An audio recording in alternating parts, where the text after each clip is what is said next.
I've decided to make like a pregnancy diary videos, just basically for my own use, but I also have decided to upload them because when I've been going through watching all these type of videos, which I really enjoy, I've found that none of them have people with diabetes talking about it, or if they have got diabetes, they're not discussing what's gone on through their pregnancy with that. So I'm 19 weeks now, so this one's going to be kind of like the backstory. Basically, to start with, I found out I was pregnant on the 9th of January. Literally as soon as I found out, I contacted the doctors, got the address from the doctors. I went online, I done my form that I needed to fill out, and had to wait then for the midwife to get back to me. I found that during the time I was waiting, my blood sugar levels were really hit and miss. They were like up and down. So I decided to do a self-referral to the diabetic team. The diabetic team were very, very quick to get back to me. I mean, it must have been within a few days.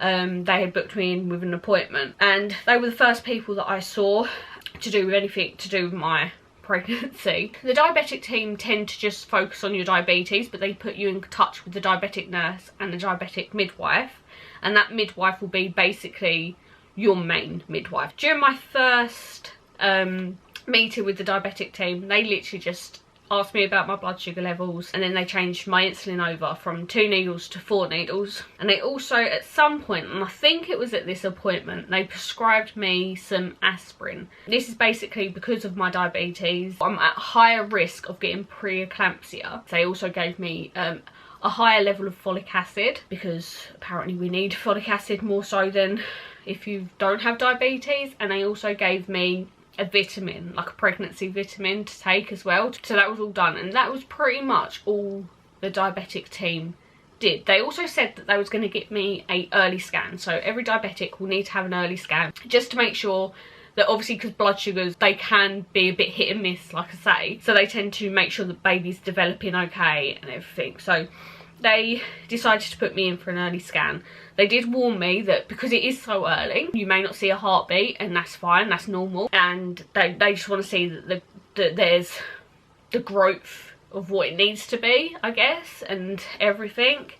So yeah, they said to expect that within the next 7 days. I literally got a phone call the very next day, and they were like, can you get up here this afternoon? So I was like, okay, yeah, sure. So went up to the place, they gave me a scan, and at that point they could see the baby's heartbeat. So as much as they say don't worry if they can't find it, because it's normal, it is definitely nice to actually know and be reassured that there was a heartbeat there. After this, it was basically just waiting around, waiting for the midwife to get in contact with me. But I had such bad, not sickness, I weren't sick, I just felt so sick, like all of the time, like all day, every day. It was horrible. Yeah, trying to walk around and being like, you're totally fine, and sometimes I was like, if I would have been sick, it probably felt better. Yeah, I just couldn't budge the feeling of feeling sick all the time. Anyway, so I got the appointment with the midwife, and this is just your booking in appointment that you go to, and they will go, you have to fill out like a sheet that they give you to start with, and you get that like a week before actually the appointment.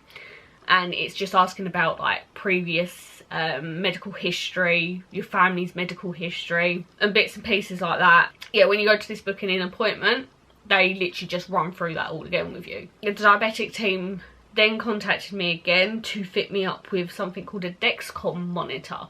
And this literally is a monitor that is attached to your arm, and it will take your bloods every 5 minutes and send it directly to your phone, but also to the diabetic team. So if there's any issues, they can see it there and then, which makes also appointments very easy, because they see you fortnightly. I don't have to now physically go to them. They can just ring me and check it all online. So yeah, I would definitely suggest, if you are diabetic and you're pregnant, to definitely ask for one of these Dexcom monitors. We also, obviously during COVID, it's a very strange time for pregnancy. So my partner, Aaron, was not allowed to go at all with me to any of my appointments. So we decided to actually pay for a private scan because he was allowed to come with me. And yeah, that was all brilliant. Heartbeat found again, movement was seen. Definitely looked like a jelly bean more than a baby, but you know. So we decided to pay for a sneak peek test to find out the gender.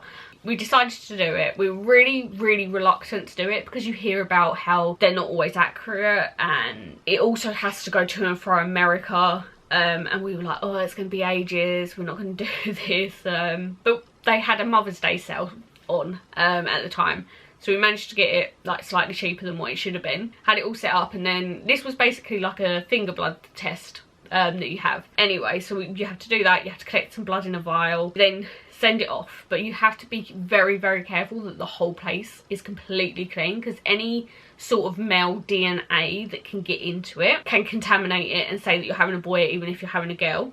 It's more likely to be wrong apparently if it's a boy than if you get a girl result. And we sent it back, and we knew it could take a while because it was going to America. It came back within 2 or 3 days, the results. But the thing is that the results came through at like 1 o'clock in the morning. Yeah, we were very much like, we're not gonna buy anything just in case the sneak peek was wrong. So we decided to then yet again go to a private scan, and they were like, don't tell us what you're having, we'll see if we get the same results and that. And they did, luckily. So we found out we was having a girl. She was healthy, she was moving, she was waving her arms around, she looked like she was dancing. We also managed to get a heartbeat in a teddy bear. Later I had my second midwife appointment, and that basically is just a general checkup of how you're feeling, whether you've got any questions. They did do my blood pressure and they checked baby's heartbeat, and then I won't basically be seeing them and again until I think I'm like 30 weeks, I think it is. My energy levels to start with were really low. They're starting to come back. They do dip towards the evenings, and my blood sugars at the moment are doing really good. But this machine is definitely like the blood monitor is one of the best things that I've ever had for my diabetes, just based on the fact that it constantly is checking your bloods with it. Like, you don't even have to think about it, it's just there and it's going all day. But yeah, so like I say, that is everything up until now, and I will talk again on my next week's one.